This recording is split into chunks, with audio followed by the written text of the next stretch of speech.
Good morning, Panther fans. Now, before we get started, I need to reiterate something I said on last night's recap. So pay attention.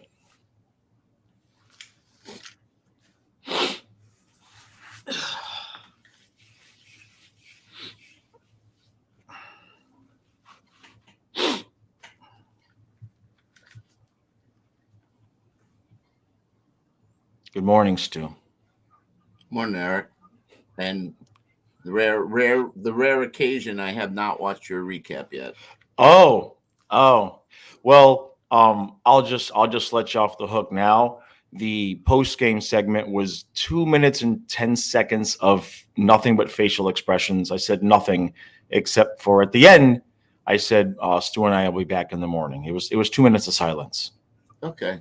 Yeah, because and legit, I started off thinking I'd have like a 10-minute moment of silence, and just no words would come out.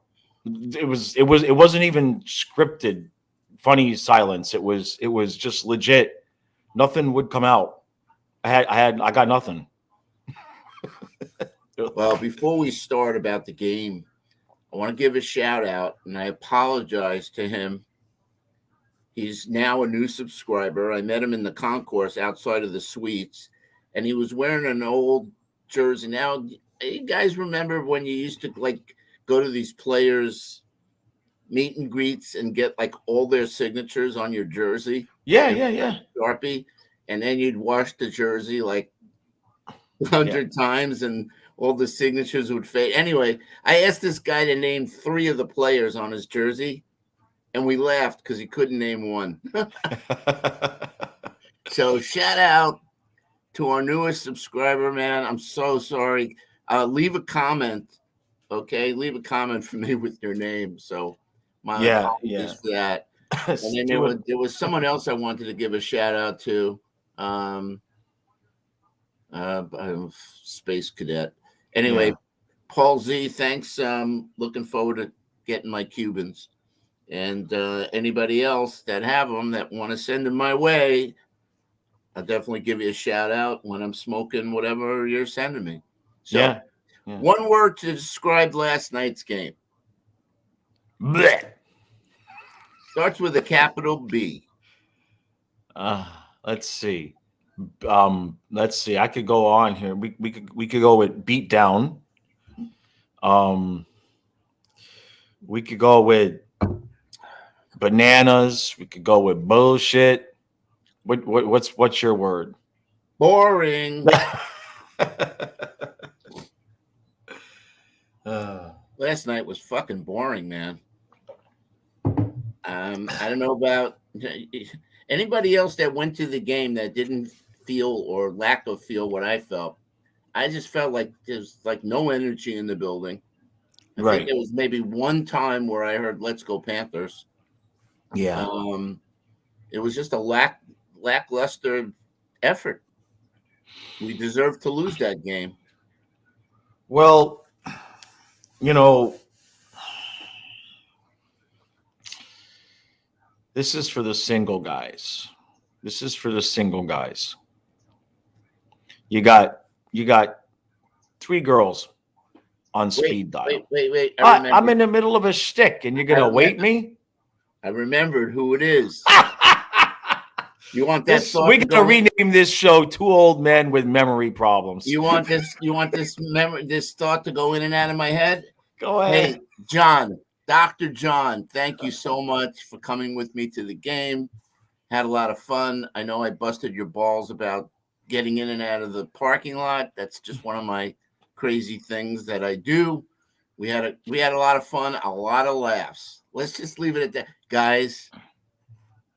John brought something for me to make me laugh a lot.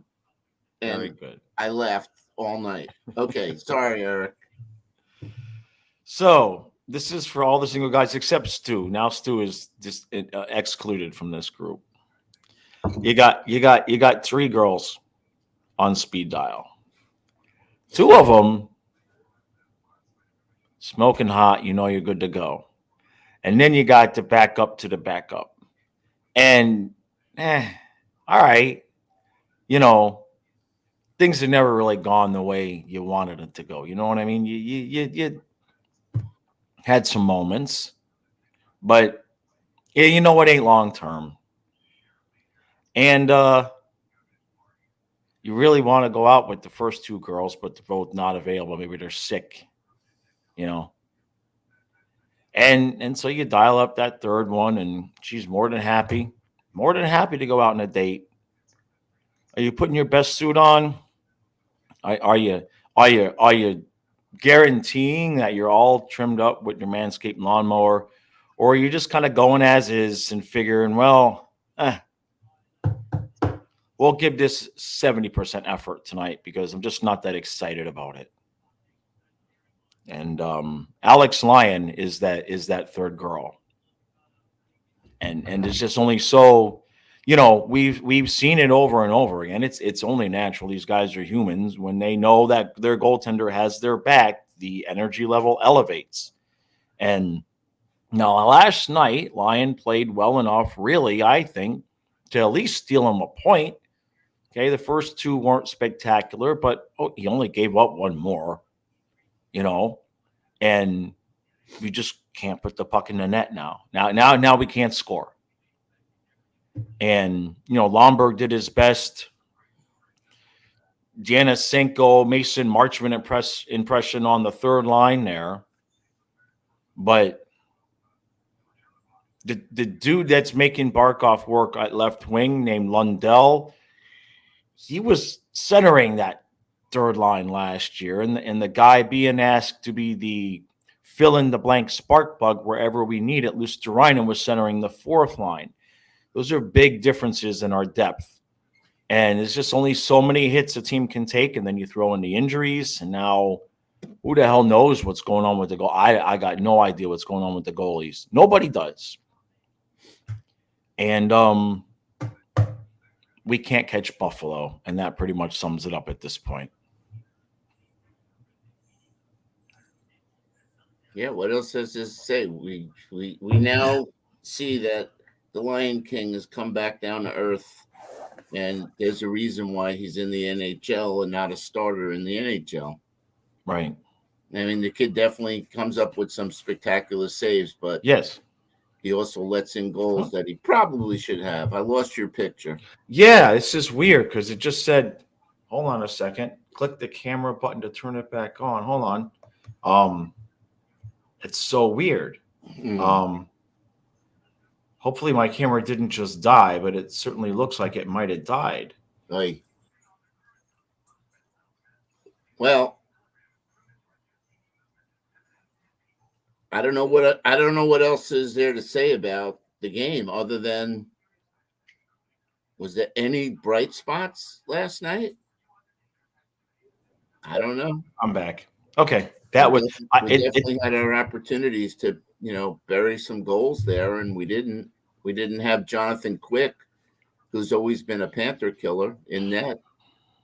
Power play, I think it went 0 for 5 with two shorties, by the way. I mean, oh yeah. Yeah. But yeah.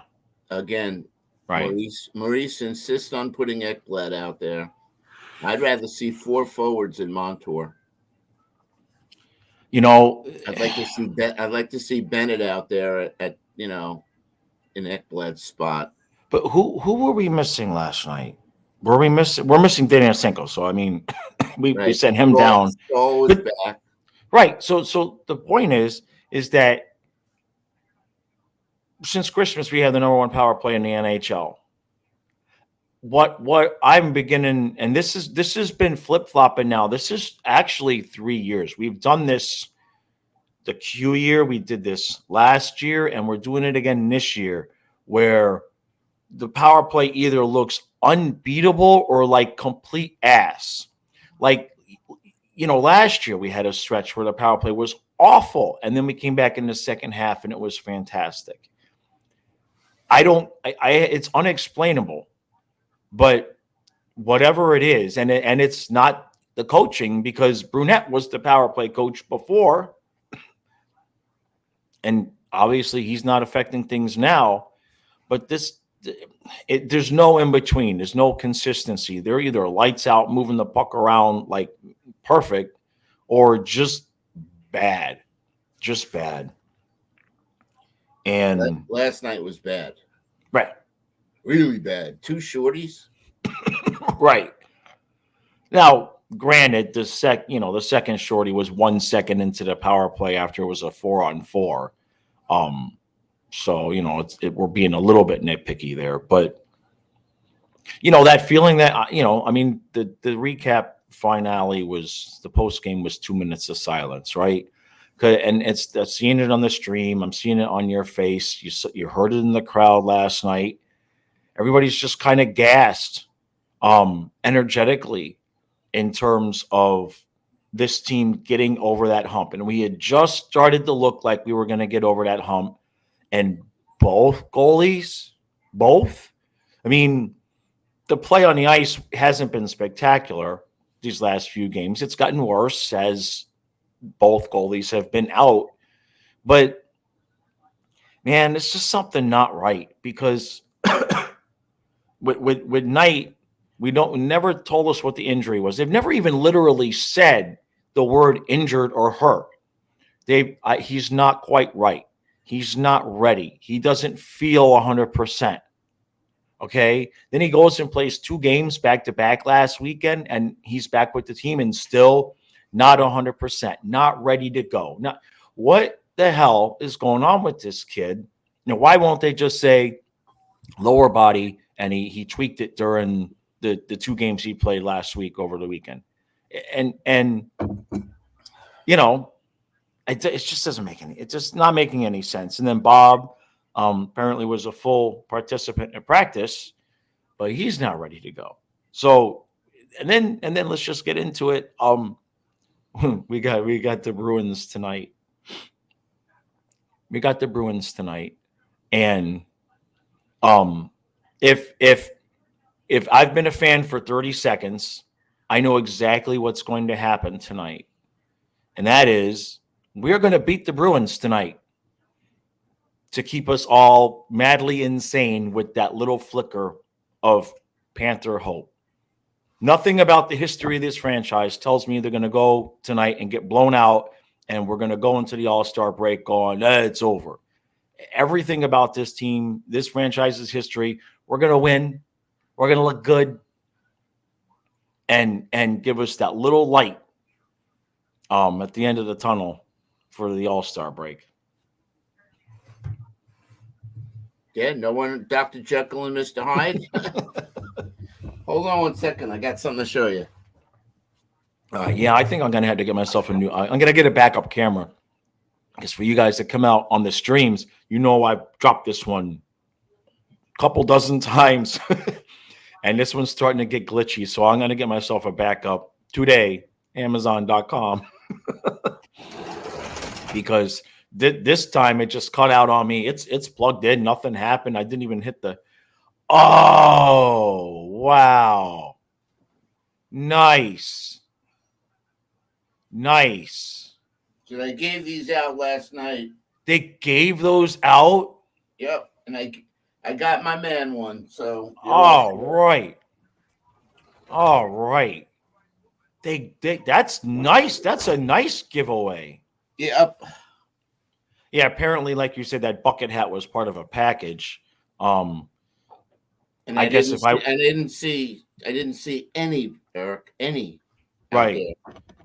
Yeah, because they've been showing it on Bally's for 2 weeks. I'm like screaming on the stream, I want that bucket hat. I want it. People were going to get it for me. And so I guess I'll have to be a schmeckle and go on eBay and buy it myself because I'm starting the fishing channel. I wanted that Florida Panthers bucket hat because it's shade and everything. It'd be perfect for the GoPro. I wanted that to be the fishing channel hat. As soon as I saw it, Well, now you're going to get a All-Star game blanket. Yeah, I'll take that. That's a nice giveaway. That you can put up in the background there somewhere. Yeah, thank you. Yeah, that's a nice giveaway.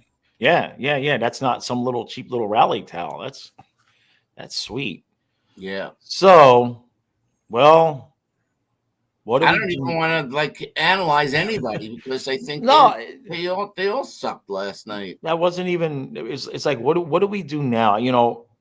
Let's just talk about this a little bit because I made this video last week or a couple of days ago, and it's about the extensions that need to happen over the summer, and I'm trying to look at next year and say, okay, because every sports franchise, every team has that throwaway year where just like you can't get healthy, right? Okay. And you just can't stay healthy, and it's just obvious that it's just snake eyes being rolled.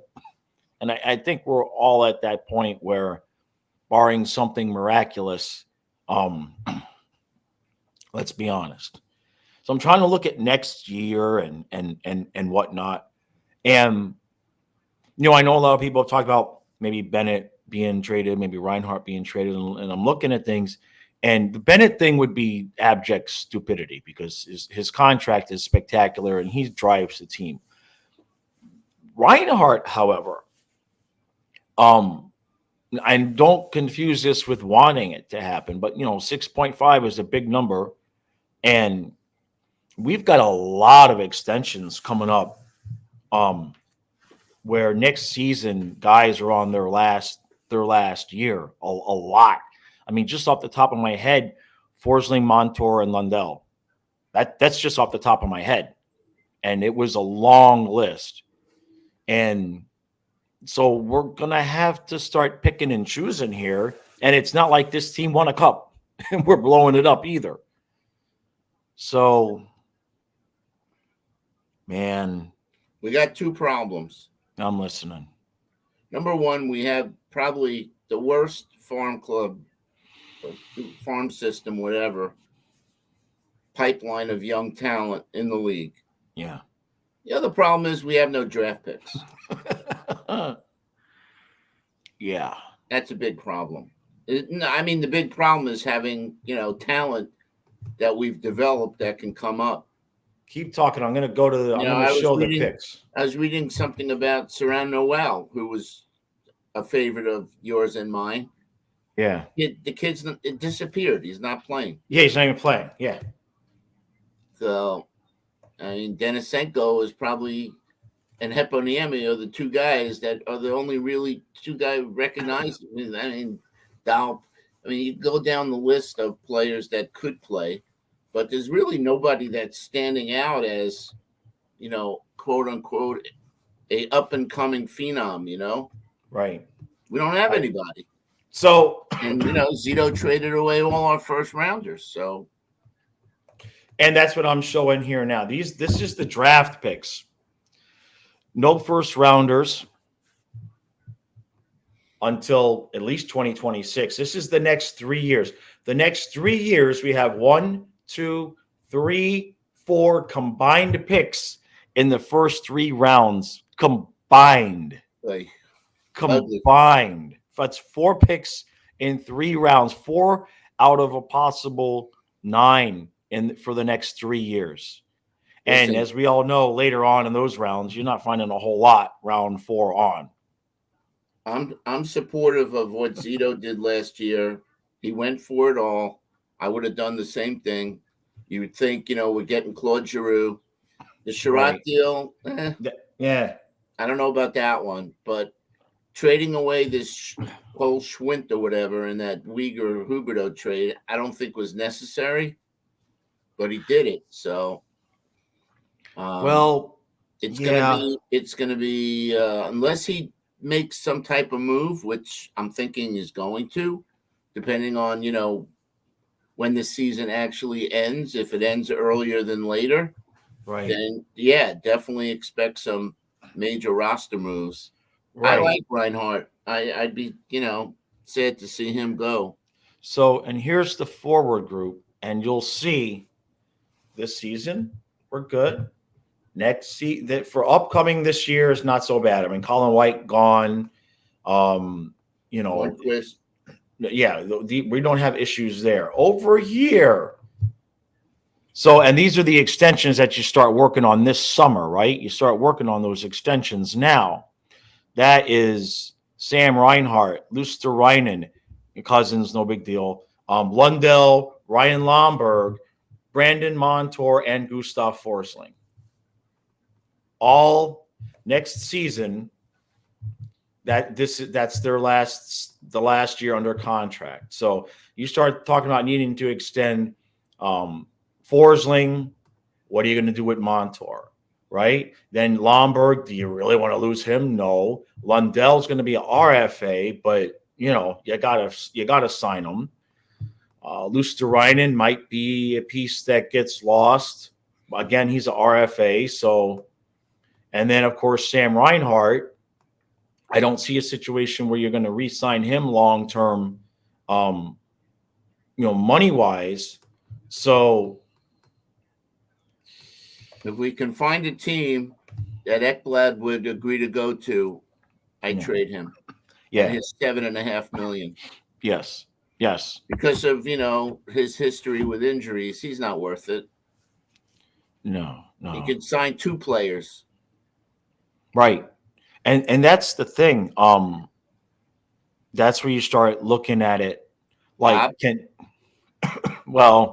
again, and this all, the history of your franchise affects the future history of your franchise because Ekblad, Bob, Barkov, and Huberdeau didn't do it for some reason, but Ekblad, Bob, and Barkov basically said, look, based on the history of this franchise and the things that you crazy MFers are doing, we want a no move clause to get these contracts done. And what's kind of funny is like you can't blame them because the one guy that didn't do it with Huberdeau got shocked because this franchise will do crazy shit. Whether you agree they should or shouldn't, they just will. It doesn't matter the owner, doesn't matter the GM. It has been since Chris Wells for Barnes and Woolley. This franchise will just do crazy shit. Roberto Luongo. There you go. Right. Todd Bertuzzi. Right. And we'll do crazy shit the other way, like getting Pavel Bure when they didn't have a team. And Joe Vanosky going. Yeah. Pavel Bure after 4 knee operations. Mm-hmm. He was great. A lot of fun watching him score, 60 goals. Yeah. Did it a couple of times. 58, 60. Some years he scored more goals than we had points, I think. But to me again, the Luongo trade was the dagger in the franchise more than the Chris Wells, Stu Barnes thing. Yeah. I mean, Stu Barnes wasn't a superstar goalie, right? Right. Luongo could have been the Carey Price of our team. Yeah, Carey Price has played every game for the Canadians. Right.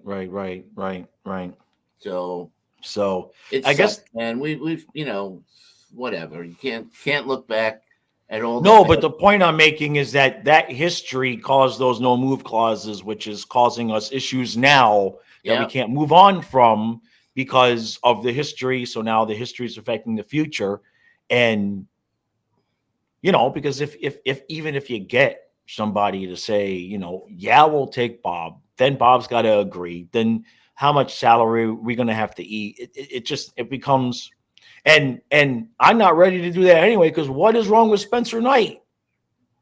I mean, genuinely, like something's not right there.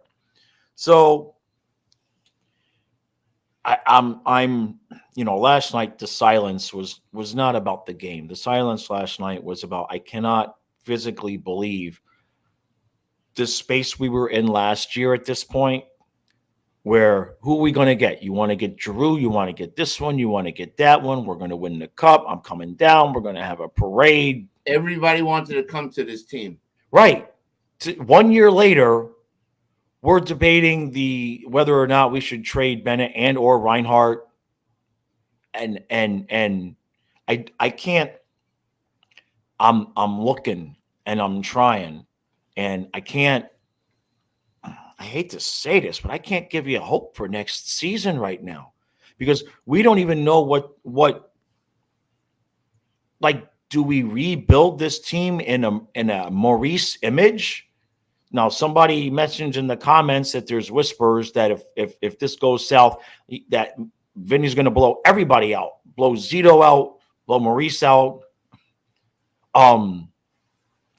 Geez, but then you look at that, right? I mean, right now we got Zito still kind of fixing Talon's mess, right? And now he's done some good things. He's made some mistakes. But you put a new GM in there now with no draft picks, we're gonna be, you know the first move that GM's gonna do is sell, and we're gonna be looking for like, all right, how many number one picks, how many top 3 picks can we get, and rebuild the whole thing. I have a different opinion because of what Zito's done and his eye for talent. I really don't think we need a first rounder. Right. I think we just need for Zito to find those former first rounders or second rounders. Right. Mahura, Forsling, Montour. Right. You know, finding guys that, you know, he can pick up, and it's basically it's either, you know, I equate draft pick with waiver person or free agent or whatever. Same thing. The only thing is that with draft picks, they take a few years to develop. So no, I like Zito's, and they may not even develop. Right. No, I like Zito's technique there because somebody else drafts him, develops him. You see him on the ice, like this kid Fitzgerald that we picked up on defense. You see him on the ice. Now you've got film. Now you know what you're working with. Where when you got a draft pick, it's a lot. It's a lot riskier. I'm not advocating that we do that. I'm just saying that if that was to happen, I think a new GM would be coming in and blowing this completely sky high and selling everything. And I don't know. I guess the point is, and this is a question for the comments as much as it is for the puppets and you, and is this fixable? Is this core fixable to get to where I'm not even just get me in that, Toronto, Tampa conversation where every year you're in the top 3. Like, is this core fixable? Because I mean, Buffalo, they're not fixing to suck here. You know what I mean? That's a young team, and that they're in our division. I mean, right now we're looking like a perennial 5th place team. And just, a few days ago, we were touting how that we're back. So again, that's the ups and downs of this season, and the elation and heartache all in one. Well, we got to have Jekyll and Hyde. Right.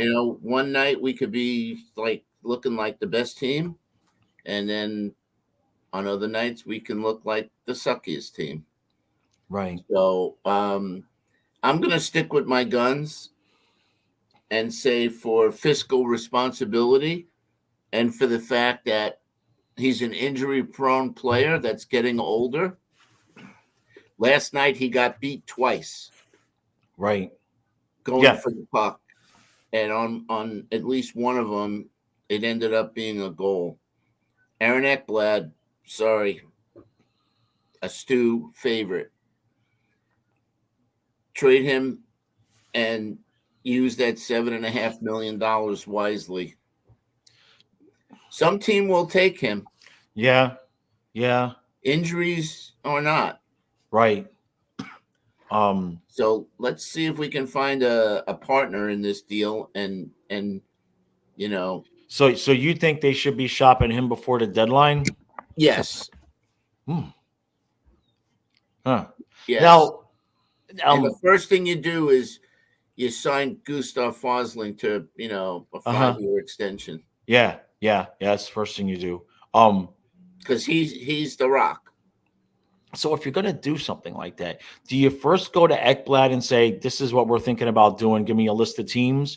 Or do you just go do it and then tell them, hey, look, you can veto this or not, but doesn't he have a list of teams? If it's is it a complete? No, I mean, I don't know the deal. Yeah. Let me no trade, or does he have a list of 5? Ekblad has a no. It's not a modified. It's a no move clause, which means which means right now, let me look all the way here. Yep, it's he no move clause this year and next year. The last season is a modified no move clause, so that's when he's got the list of teams. But right now it's a no go. So And he has to approve he's anything. another guy that's not going to want to leave. Right. Again, he just got married. I think his wife is a doctor. Jeez. I mean, sure they could move, but right. why would Right. they? Right. I mean, he has all the power. So again, if this was Buffalo or one of the colder cities, and you have a chance to move to like Anaheim or Tampa or Florida or whatever. well, yeah.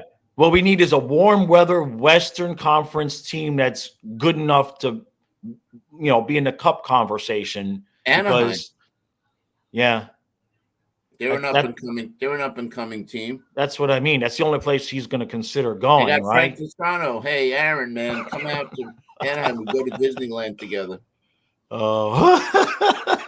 Somehow I'm not sure those two mix. For Ekblad seems to be more of the sensitive type. You know what I mean? I think for Toronto and Ekblad doesn't sound like a friendship to me. I just think we could win without him. That's all. I don't think he brings what he used to. Right. I mean, the kid was on the verge of being a superstar. No, he definitely 2 seasons ago. Yeah. When he got hurt, he was not been the same. And I think he's had at least 2 more severe injuries since then. Right. Yeah. Well, remember when we didn't have him in the playoffs that 2 years ago? Was it 3 years ago? Against Tampa. No, it was 2 years ago. 6 games. Yeah. And we said with a healthy Ekblad, we probably beat Tampa and maybe win the cup. Right. That's the way he was playing. Yeah. At the time he went down. Yeah. And since then, I mean, he's gotten a broken leg and every other thing in the world. Whatever else happened to him. He's not the same, and he's really slow. I mean, being at the game last night and, zeroing in on that power play. Right. And how the King guy, it just blew by him. Yeah. And these kids are really fast. Right. And most players are fast. Ekblad's slow. Really slow. And he's slow to react too. It's not just that he's a slow skater. No, his hips, man. Yeah. He can't swivel. He's like Keith Yandle. He can't explode out of the starting block. Yeah. Right. It's like with Keith Yandle, only Keith Yandle was 36 and not 26. So I feel bad for Ekblad, but absolutely it's clear that and that's the issue is other teams, they watch the games. You know what I mean? Is I don't know, man. What somebody had said. Somebody had said, let's just look at it. Somebody had said, just buy Ekblad out. I'm going to buy out his contract and see what it comes up with. So if this is right now, we're not going to get anything back for him. No. I'm just saying. If if other teams are like, dude, he's washed, he's done. If we bought him out right now, we'd have $5 million of dead cap next year and the year after, and then 1.3 of dead cap each of the next 2 years. So it would be Keith Yandle part 2. It's basically where we'd be. Geez. I don't know, man. I don't know. We're trying to fix it, guys, but I don't know that this is fixable. And then we don't know what do we do this offseason? Because you can't even look at this team specifically. I mean, where the holes are if we're going to play Maurice's style, right? There's a lot of holes. And to Stu's point, they're not, the AHL guys are not, this happened again. Now that I'm thinking about it, because when we had the summer analytics and we decided we're going to go from this, Branson, bigger, tougher type of team to the analytic type of team, the product in the AHL did not match that new direction. And here we are again, right? The guys we have in the AHL are, for the most part, smaller, analytic. We went that direction, and now we want to what? We want to play like the 2000 Canes again? It's the type of thing that makes me have 2 minutes of silence and just scratch my bald head and look at my pictures of Don Shula. Long for a day when I woke up in 1985 and I knew there wasn't any baseball team or hockey team to worry about, and I knew my Dolphins were going to win. And I could just go fishing and not worry about anything else. All right. Any last words, Stu? Keep supporting the channel. We appreciate it. We do. Yesterday, the first Blind Fluffy Sports podcast for members came out. Put out a little clip yesterday from it. The first one was a little bit different than would normally be because I kind of wanted to set the stage and everything. A lot of people just finding the channel don't really know who I am, what I'm about, why I'm in Maryland yelling about the Panthers. So that was kind of the first episode. So appreciate everybody that has joined up new. We have had new people, you can join the YouTube memberships, Patreon memberships. They start at $3 a month. So definitely appreciate that. And I don't know who's going to be in goal tonight. I vote Mac Guzda because I mean, why not? Why? What? We're either going to shock the world or we're not. So why not throw it? He's got to play his first game somewhere. Why not against the Bruins? Right. I mean, why not? They have no book on him whatsoever. So at least for the first 2 periods, they won't know where to shoot. I mean, I'm not even joking. I swear to God, if both guys are unhealthy again and he throws lying out there back to back and not Guzda, then there will be some fire and brimstone because it's like, come on, man. Why not? Yeah. At least give us something to sink our teeth into that might be fun. Something. Anything. Well, I didn't watch any of the post game. I was just so disgusted. Obviously, leaving the game took us a while. And then I got home and I just went to sleep. I was so disgusted. Yeah. Dude, it was legit 2 minutes of silence. I couldn't bring anything up. There was just nothing there. Yeah. There was just nothing there. All right. Well, all right. Let's see what happens tonight. Maybe we win 7-1, Yeah. Just somebody, if I start talking playoffs, if we beat this team and I say the word playoffs, somebody just slap me upside the head. Give me a slap upside the head emoji. So, all right. We'll see you again tonight on the stream. Appreciate all the support.